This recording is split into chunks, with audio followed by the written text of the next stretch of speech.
4 साल चहुमुखी विकास योगी सरकार का ये दावा है, लेकिन दावे में कितना दम है और हर मंत्रालय ने अपने डिपार्टमेंट में कैसा कामकाज किया है, इसी पर हम दिन भर चर्चा कर रहे हैं न्यूज स्टेट न्यूज नेशन के इस कॉन्क्लेव के जरिए। और अब जिस मुद्दे पर हम बात करेंगे इस सेशन में, वो मुद्दा हमारे आपके जीवन से जुड़ा हुआ है और कहा जाता है कि तीसरा विश्व युद्ध हुआ तो इसी मुद्दे पर होगा। जल जो जीवन है, तो साफ नीयत साफ पानी, क्या योगी सरकार ये जनमानस तक हर घर नल, ये तमाम वादे जो हैं उनको पूरा करने में कितनी कामयाब रही है, इसी पर इस सेशन में बात होगी। हमारे साथ महेंद्र सिंह जी हैं, उत्तर प्रदेश के जल शक्ति मंत्री। 2019 में ही इन्होंने कार्यभार संभाला है। महेंद्र सिंह जी, आपका बहुत बहुत स्वागत है इस सेशन में। बहुत धन्यवाद।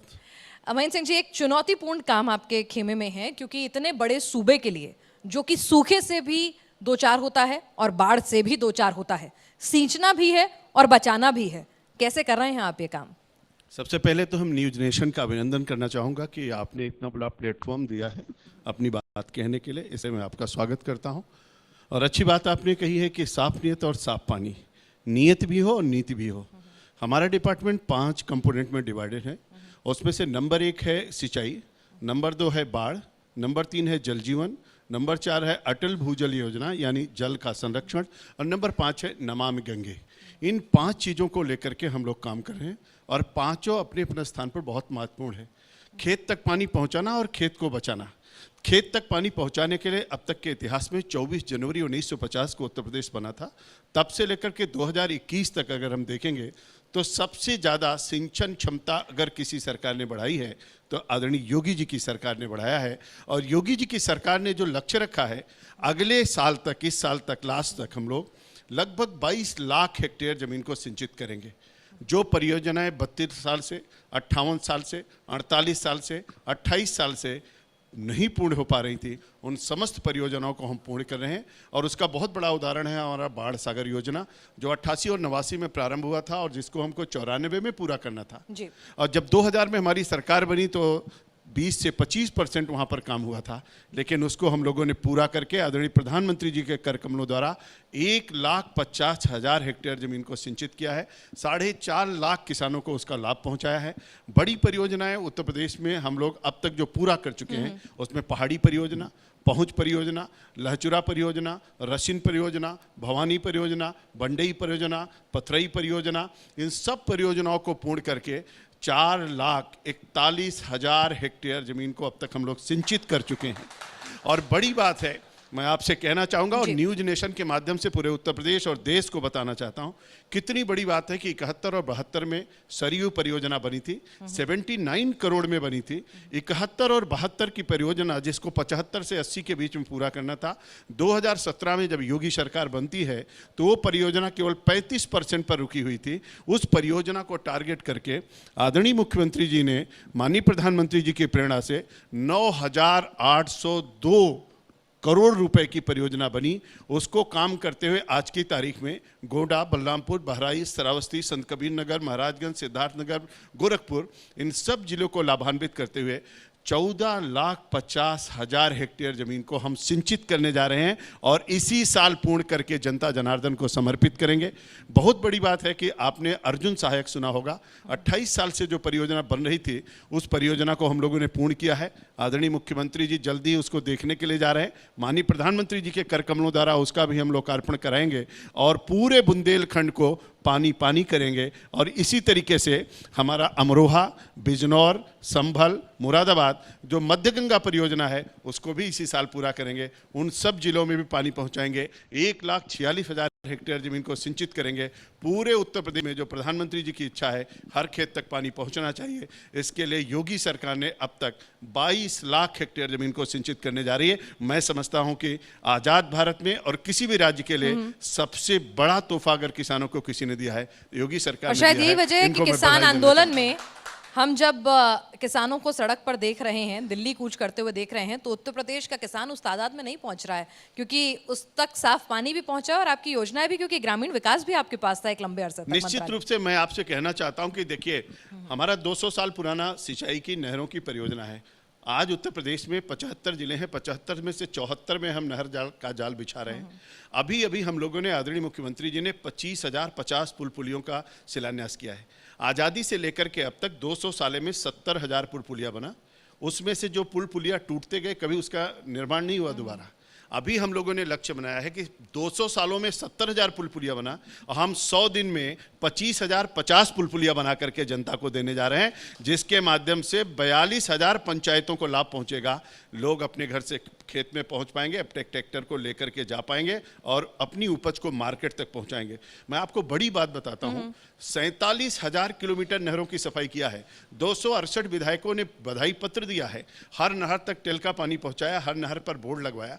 इसके साथ साथ नालों की सफाई का काम, जो आपने कहा खेत को बचाना भी है, खेत को बचाने के लिए अभी अभी माननीय मुख्यमंत्री जी ने 146 परियोजनाओं का लोकार्पण किया, 170 का शिलान्यास किया।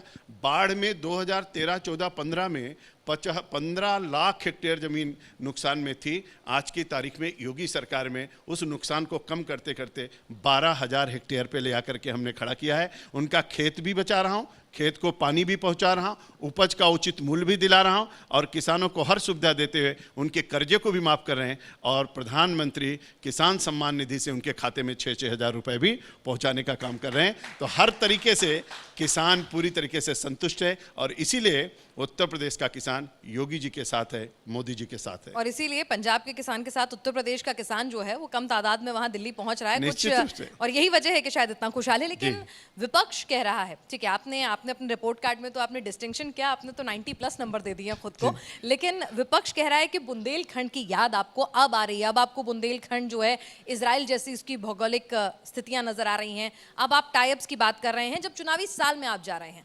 उससे पहले आप बुंदेलखंड को याद नहीं कर रहे थे। बुंदेलखंड तो प्यासा था। ये विपक्ष पहाड़ी 2018 में पूरा किया, रसिन 2018 में पूरा किया, अर्जुन सहायक 2019 में पूरा किया, और पथरई 2018 में पूरा किया, 2018 में हमने गुंटा पूरा किया, 2018 में भवानी पूरा किया, 2018 में भंडई पूरा किया, और 2020 में और 21 में हम अर्जुन सहायक पूरा करने जा रहे हैं। तो मैं तो पहले दिन से ये सब योजना हमारे बुंदेलखंड की है। नहीं, पर विपक्ष कह रहा है कि ये कागज पर अच्छी दिखती है, लेकिन बुंदेलखंड आज भी प्यासा है। तभी वहां पर इजराइल के राजदूत को आप लेकर पहुंचते हैं, कहते हैं कि टाइप कीजिए और नई तकनीक लाइए और तमाम चीजों के लिए अब नए MOU साइन हो रहे हैं। मैं आपके चैनल के माध्यम से कहना चाहूंगा, आप अपने रिपोर्टर को भेजिए, और अभी हम वीडियो लेकर के आए हैं। अगर भी आप दिखाना चाहते हो तो अभी दिखा देते हैं, और आपको दिखाई पड़ेगा। और किसान से एक बार पूछिए कि लहचूरा में क्या हो रहा है, रसिन में क्या हो रहा है, भवानी में क्या हो रहा है, भंडई में क्या हो रहा है, आपको आश्चर्य होगा। और जिस नई तकनीक की बात आप कर रही हैं, उसी नई तकनीक के तहत महोबा जाइए और स्प्रिंकलर सिस्टम को देखिए, आपको दिखाई पड़ेगा कि ड्रिप इरिगेशन और स्प्रिंकलर के माध्यम से हम लोगों ने क्रांति पैदा की है। तो मेरा बुंदेलखंड अब उपेक्षित बुंदेलखंड नहीं है, भारत का नंबर 1 का क्षेत्र हमारा बुंदेलखंड भी बनेगा, और पूरा उत्तर प्रदेश भी बनेगा। चलिए, अगर ये समस्या आप दूर कर पाते हैं तो निश्चित तौर पर, क्योंकि एक लंबे अरसे से बुंदेलखंड, सूखा और किसान, ये बड़ी चुनौती हर सरकार के सामने रही है। इसी के साथ आपको दूसरी बात बताना चाहता हूँ, जहाँ बुंदेलखंड की बात है, जहाँ ट्रेन से पानी लाया जाता था, जहाँ पानी के लिए त्राही त्राही था, जहाँ लोग कहते थे खसम मर जाए घड़ा न टूटे, लेकिन आज वहाँ क्या हो रहा है, 15,000 करोड़ रुपए की माननीय प्रधानमंत्री जी ने जल जीवन मिशन के तहत हर घर नल योजना हम लोगों ने लागू किया है। 2 साल के अंदर संपूर्ण बुंदेलखंड विंध्य क्षेत्र, जहां पानी का इतना बड़ा अभाव था, हमने ग्राउंड वाटर से नहीं, सरफेस वाटर से हर घर को नल से जल देने जा रहे हैं। बड़ी तेजी के साथ काम हो रहा है। 2 साल में उनको हम पीने का पानी भी देंगे और हर खेत को भी पानी देंगे, यानी बुंदेलखंड विंध्य क्षेत्र को पानी करेंगे, और पूरे उत्तर प्रदेश में कहीं पानी का अभाव नहीं रहेगा। विपक्ष के मंसूबों पर भी आप पानी फेरेंगे। निश्चित रूप से विपक्ष ने जो अपराध किया है यहाँ की जनता के साथ, वो उनको माफी कभी नहीं हो सकती। उन्होंने पाप किया है, इतने बरसों तक परियोजनाओं को रोक करके रखा, धन का दुरुपयोग किया, भ्रष्टाचार में लिप्त रहे, किसानों को लाभ नहीं पहुंचा पाए। लेकिन योगी सरकार ने संकल्पित होकर के उन सब योजनाओं को पूर्ण भी कर रहे हैं, किसानों को लाभ भी पहुंचा रहे हैं, धन का दुरुपयोग भी रोक रहे हैं, और समय से परियोजनाएं पूर्ण करके उनको उसका लाभ भी दे रहे हैं। जी, वाटर हार्वेस्टिंग की अगर हम बात करें तो उस संदर्भ में भी आप जो हैं कुछ नई योजनाएं लेकर आए हैं। आप तो कानून बनाने की बात कर रहे हैं, तो उसके बारे में भी दर्शकों को बताइए, क्योंकि लोग पानी तो चाहते हैं, लेकिन क्योंकि जल जीवन है लेकिन बहुत सस्ता है, तो इसीलिए उसका दुरुपयोग, लापरवाही सबसे ज़्यादा वहीं बढ़ती जाती है। तो उस संदर्भ में आप जल संरक्षण के लिए क्या कुछ योजनाएं हैं? देश जब आज़ाद हुआ, पहली जनगणना 1951-52 में हुई। भारत की उस समय जनगणना 36 करोड़ थी। और जब 36 करोड़ जनगणना थी तो भारत के पास उपलब्ध पानी का जो आंकड़ा है उसके आधार पर प्रति व्यक्ति पानी 5177 घनमीटर प्रतिवर्ष प्रति व्यक्ति के हिसाब से पानी भारत में था। 2011 की जनगणना हुई, हम 121 करोड़ पे पहुंच गए और पानी घट के 1845 घन मीटर प्रति व्यक्ति प्रतिवर्ष पानी पहुंचा। इसको ध्यान में रखते हुए जल का संरक्षण हो, जल का संवर्धन हो और जल लोगों के घर तक पहुंचे। माननीय प्रधानमंत्री जी ने इसके लिए 22 जून 2018 को पत्र लिखा, भारत का आह्वान किया, सभी पंचायतों का आह्वान किया, खेत का पानी खेत में, गांव का पानी गांव में, छत का पानी जमीन के नीचे, यानी जल का संरक्षण हो। इसके लिए माननीय प्रधानमंत्री जी ने जब लाल किले से 15 अगस्त 2019 को घोषणा की कि हर घर जल योजना, तो उसी के साथ 25 दिसंबर 2019 को विज्ञान भवन से माननीय प्रधानमंत्री जी ने अटल भूजल योजना की घोषणा किया। उन्होंने अटल भूजल योजना के तहत जल के संरक्षण की बात की। अभी भी माननीय प्रधानमंत्री जी ने मन की बात में कहा कि ये 2-3-4 महीने जो है बरसात से पहले हमको सब पे पानी पर काम करना चाहिए, जल के जितने स्रोत हैं उनका पुनरुद्धार करना चाहिए जिससे जल संचयन हो सके।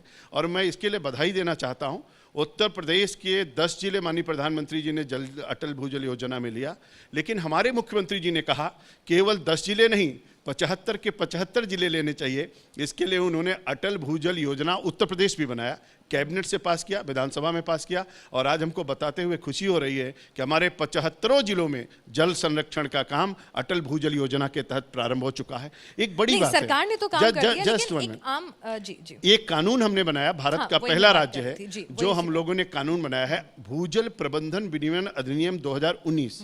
उस नियम के तहत अब कोई भी कॉलेज होगा, inter college, degree college, medical college, engineering college, any type of college, government college या निजी कॉलेज, हर कॉलेज को भूजल रेन वाटर हार्वेस्टिंग सिस्टम लगाना अनिवार्य किया गया। हम लोगों ने उसमें कहा कोई भी इंडस्ट्री अगर लगेगी, अगर क्रिटिकल जोन में लगती है तो 150%, 200%, अगर सेमी क्रिटिकल में लगती है तो 150%, जितना पानी आप लेते हो उसका 150% आपको रिचार्ज करना पड़ेगा। और इसी तरीके से हम लोगों ने कहा कि सभी इंडस्ट्री में रेन वाटर हार्वेस्टिंग सिस्टम अनिवार्य रूप से लगाना पड़ेगा। इसके साथ साथ कानून में हम लोगों ने कहा है जो हमारे जल को प्रदूषित करेगा उसके ऊपर 10 लाख रुपए का जुर्माना और 7 साल की जेल का भी उसमें प्राविधान किया, क्योंकि बहुत सारे लोग कचरा डालने के लिए पाइप डाल के बोरिंग करके डाल देते हैं। तीसरा हम लोगों ने प्राविधान उसमें किया कि अब अगर 300 मीटर से ज़्यादा का भवन आप बनाते हैं तो नक्शा पास कराते समय आपको उसके लिए भूजल योजना के तहत rain water harvesting system adopt ही करना पड़ेगा। चौथा हम लोगों ने कहा कि चाहे थाना हो, चौकी हो, CDO office, BDO office, DM office, any type of office, चाहे स्टेट ऑफिस और सेंट्रल ऑफिस, हर ऑफिस में आपको रेन वाटर हार्वेस्टिंग सिस्टम अनिवार्य रूप से लगाना पड़ेगा। हम जन जागरण कर रहे हैं, हम पानी समिति बना रहे हैं, हम एनजीओ को लगा रहे हैं, हम पीजोमीटर लगा रहे हैं, 6000 पीजोमीटर उत्तर प्रदेश में, जिसके तहत आप हर 12 घंटे बाद देख सकते हैं कि हमारा जलस्तर कितना नीचे गया और कितने ऊपर आया। इसके लिए हम पीजोमीटर की व्यवस्था कर रहे हैं। इसी के साथ साथ जितने लोग घर बना रहे हैं उनका आह्वान कर रहे हैं कि अगर आप 1.5 लाख में समरसेबुल लगा सकते हो तो 35,000 में रेन वाटर हार्वेस्टिंग सिस्टम लगा करके छत का पानी जमीन के नीचे लाइए। 20,000 तालाब बनाया, 15,000 तालाब इस बार बन रहा है। 5 बड़ी नदियों का जीर्णोद्धार किया, 15 बड़ी नदियों का जीर्णोद्धार हो रहा है। रिकॉर्ड तो ऐसा है कि लगता नहीं कि कहीं रुकने वाला है, इतना काम आपने कर दिया। अगले 5 साल, ये मंत्रालय बना 1 साल पहले, कि आपने इतना काम कर दिया, अगले 5 साल के लिए कुछ छोड़ेंगे कि नहीं? देखिए लिस्ट बहुत इंप्रेसिव है, तो पहले से प्रारंभ था। लेकिन 1 साल में मंत्रालय गठन हुए 1 साल और योजना इतनी कि 365 दिन भी कम पड़ जाए गिनने के लिए। देखिए, भारत सरकार ने 5 नदियों के लिए पुरस्कार दिया, जिन नदियों का जीर्णोद्धार किया, 15 पे काम चल रहा है। मैं आपसे कहना चाहता हूं किसी को बुला के दिखाइए, जितने कुएं थे पट गए थे, अब कुओं का छुई और चौकी नहीं बना रहे, कुओं को पाताल से कनेक्ट कर रहे हैं, उसको पुनर्जीवित कर रहे हैं, मिट्टी निकाल करके पाताल से कनेक्शन, जिससे सीधे वाटर रिचार्जिंग हो सके। 25 करोड़ पेड़ पिछली बार लगे, वृक्षारोपण का बृहद अभियान चलाया। तो यानी हम लोग खेत का पानी खेत में, पेड़ पे मेड़ पे पेड़। अभी देखिए, आपके लिए बहुत ज्यादा टेस्ट जो है बहुत दूर नहीं है, क्योंकि अभी थोड़े ही दिनों में गर्मी जो है प्रचंड होगी, पानी की किल्लत होगी, और उसके बाद आपके जो तमाम दावे हैं उनका लिटमस टेस्ट जो है बिल्कुल सामने होगा। मेरा टेस्ट 4 साल का हो चुका है। 4 साल में बुंदेलखंड से पूरे उत्तर प्रदेश से पानी के लिए एक भी आवाज आई नहीं है, आपकी भी आवाज नहीं आएगी। योगी सरकार जनता को समर्पित है, जनता हमारे लिए जनार्दन है, उसकी सेवा में हम रत हैं, कहीं से उनको पानी का कोई संकट नहीं आने देंगे। हर तरीके से हम लोग तैयार हैं। चलिए, तो यहाँ मंत्री जी तैयार हैं, तो जनता जो है अब प्रचंड गर्मी में पानी की समस्या से दो चार नहीं होगी, ये उनका पूरा आश्वासन है। लेकिन कई जगह अभी भी खारा पानी, नोएडा के लोग बाशिंदे बड़े परेशान रहते हैं, और हम फिल्म सिटी में तो हमारा ही वास्ता पड़ता है, तो सारे मीडिया वाले फिल्म सिटी नोएडा में ही बसे हुए हैं, तो ये गंगा वाटर वहां पर पहुंचने में इतना देर क्यों लग रही है? आप चिंता मत करिए, हम लोगों ने इसकी व्यवस्था किया है। आर्सेनिक, फ्लोराइड, हाँ, खारा पानी हाँ। और इसके साथ जेई और एईएस, इनको सबको प्राथमिकता दे रहे हैं। जहां ग्राउंड वाटर गड़बड़ है वहां हम सरफेस वाटर ले रहे हैं। इसीलिए बुंदेलखंड के बहुत क्षेत्रों में हमने सरफेस वाटर की स्कीम बनाई है। हमारा बलिया आर्सेनिक प्रभावित है, हम सरफेस वाटर ले रहे हैं। हमारा मथुरा खारा पानी से प्रभावित है, हम वहाँ पे सरफेस वाटर ले रहे हैं। हमारा ये बगल में उन्नाव है, वहाँ आर्सेनिक और फ्लोराइड है, वहाँ हम सरफेस वाटर ले रहे हैं। आपने जितनी एरिया बताया उनको सबको चिन्हित कर लिया है, वहाँ हम सरफेस वाटर लेंगे। जहाँ ग्राउंड वाटर वहाँ ग्राउंड वाटर लेंगे, सबको शुद्ध पानी पिलाएंगे और हर घर तक पानी पहुंचाएंगे। मोदी जी के सपनों का भारत और योगी जी के सपनों का उत्तर प्रदेश बनाएंगे और सबको शुद्ध पानी पीने की व्यवस्था कराएंगे। तो नियत साफ है और साफ पानी घर तक पहुंचेगा, ये वादा है, और इसका टेस्ट जो है हाल के दिनों में होगा। लेकिन आप जो हैं वो संगठन से भी जुड़े रहे, असम के राज्य प्रभारी रहे। मेरे 3 कंपोनेंट रह गए हैं। नमामि गंगे मेरा रह गया है, नमामि गंगे रह गया है, बहुत तो लेकिन important आपके साथ तो फिर मुझे घंटे भर का सेशन करना चाहिए। यहाँ मेरे पास अभी 10 मिनट है, तो मुझे और भी बातें करनी है इतना आपसे। काम एक डिपार्टमेंट ने किया है उत्तर प्रदेश में हाँ। अब तक की आजादी से लेकर के आज तक का। अगर आप ब्यौरा लेंगे और तुलनात्मक अध्ययन करेंगे तो आपको ताजुब होगा कि क्या इतना काम हो भी सकता है। और नहीं, मैं मुझे तो नमामि यही गंगे ताज्जुब हो रहा है कि मंत्रालय का गठन अभी हुआ है और इतने सारा काम मैं हो रहा है। नमामि गंगे के लिए आपको कहना चाहता हूँ, गंगा मैया 2500 किलोमीटर भारत में बहती हैं, जिसमें से 1250 किलोमीटर केवल उत्तर प्रदेश में बहती हैं। और इस 1250 किलोमीटर में लोगों ने कहा सबसे ज़्यादा गंदी गंगा मैया अगर कहीं है तो कानपुर में है। आदरणीय प्रधानमंत्री जी ने कहा मैं कानपुर में ही बैठक करूंगा, और नमामि गंगे की बैठक उन्होंने कानपुर में करने के लिए आए। आज मुझको बताते हुए खुशी हो रही है, 128 साल पुराना नाला, जो एशिया का सबसे बड़ा नाला, 1 करोड़ 40 लाख लीटर प्रतिदिन जिसमें डिस्चार्ज आता था, उस नाले को हमने टैप किया, बंद किया, एसटीपी को चलाया। आज हमारी 45 में से 16 एसटीपी बन गई, 22 एसटीपी बन करके तैयार होने वाली है। 7 पर हमारा आगे का काम चल रहा है और पूरे 35 बड़े घाट हम लोगों ने बनाए। गंगा यात्रा निकाली, लोग अपनी राजनीति के लिए यात्रा निकालते होंगे, पहली बार प्रधानमंत्री की प्रेरणा गंगा से जुड़ी हुई हो तो फिर यात्रा गंगा की भी निकल सकती नहीं, है। गंगा आस्था में राजनीति नहीं है, इसीलिए महाकुंभ हुआ। लोगों ने देखा नमामि गंगे का परिणाम, 24 करोड़ लोग आए, 72 देशों के लोग आए, आचमन किया, जलपान किया, स्नान किया और ऊपर से पुष्प वर्षा का आनंद लिया और अपने अपने घर गए।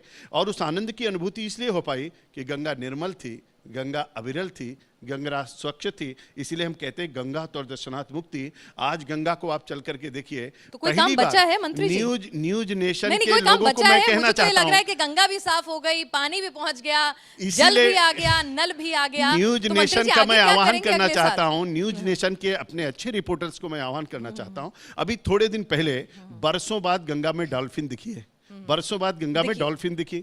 बरसों बाद आप कानपुर के झरनों में जाइए, अब आपको मछली और कीड़े मकोड़े दिखेंगे, जीव नहीं दिखते। क्यों? क्योंकि वहाँ पे ऑक्सीजन नहीं था। आज डीओ पूरी तरीके से हम मेंटेन कर रहे हैं, डिजॉल्व ऑक्सीजन फिट है, बीडीओ हमारा ठीक है, कोलीफॉर्म हमारा कम हो रहा है। तो गंगा को आप बिजनौर से लेकर के बलिया तक जरा आकलन करके देखिए।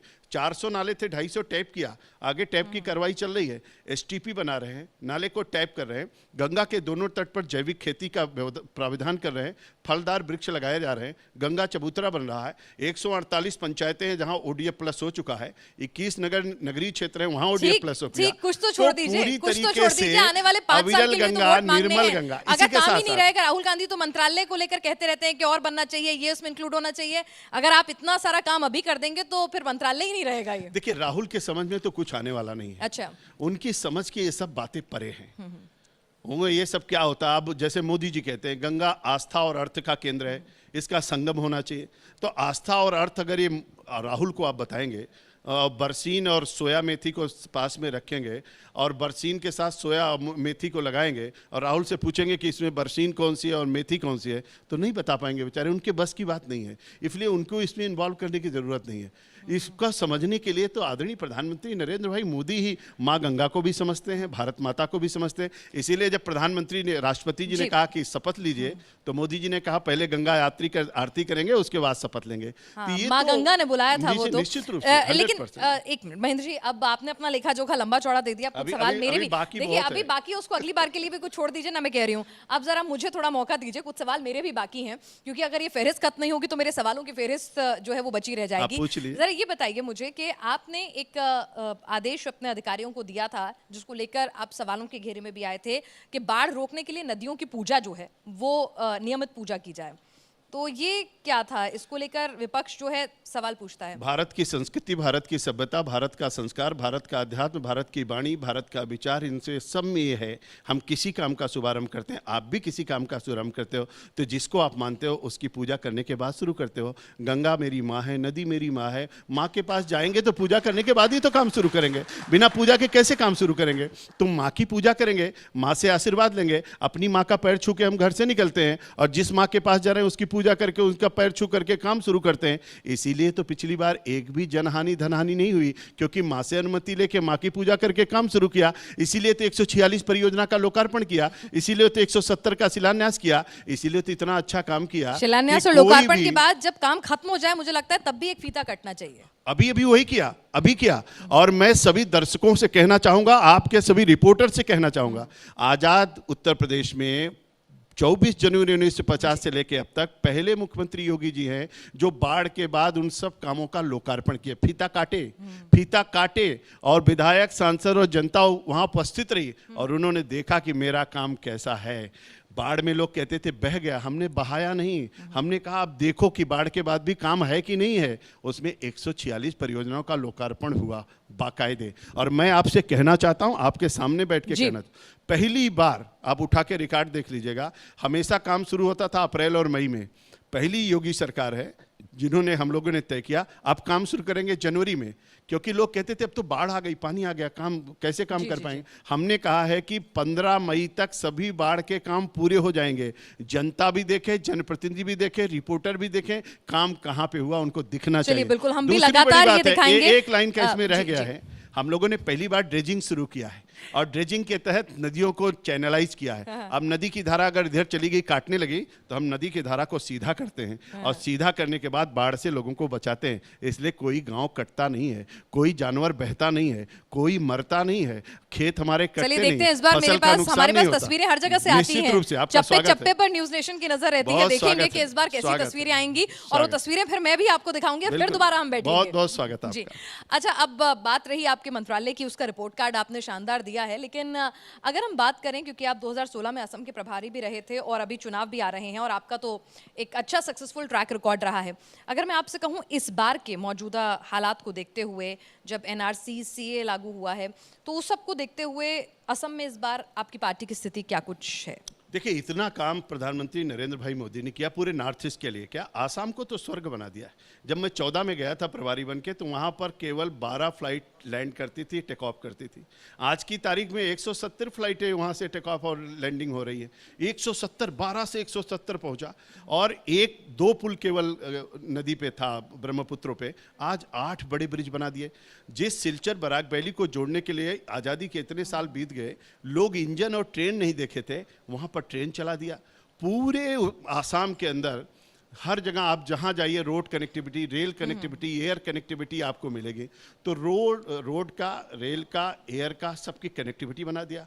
और पूरे भारत के अंदर आज लोग आसाम जाने से डरते थे, अब हर कोई आदमी आसाम जाने के लिए से भी डरते हैं लोग। नहीं, कोई नहीं डरता। आज तो सब स्वागत कर रहा, पूरा देश स्वागत कर रहा। और मैं आपसे कहना चाहता हूं, पिछली बार भी हम लोगों ने पूर्ण बहुमत की सरकार बनाई थी, अब की बार 2/3 बहुमत के साथ वहां पर सरकार बनाने जा रहे हैं।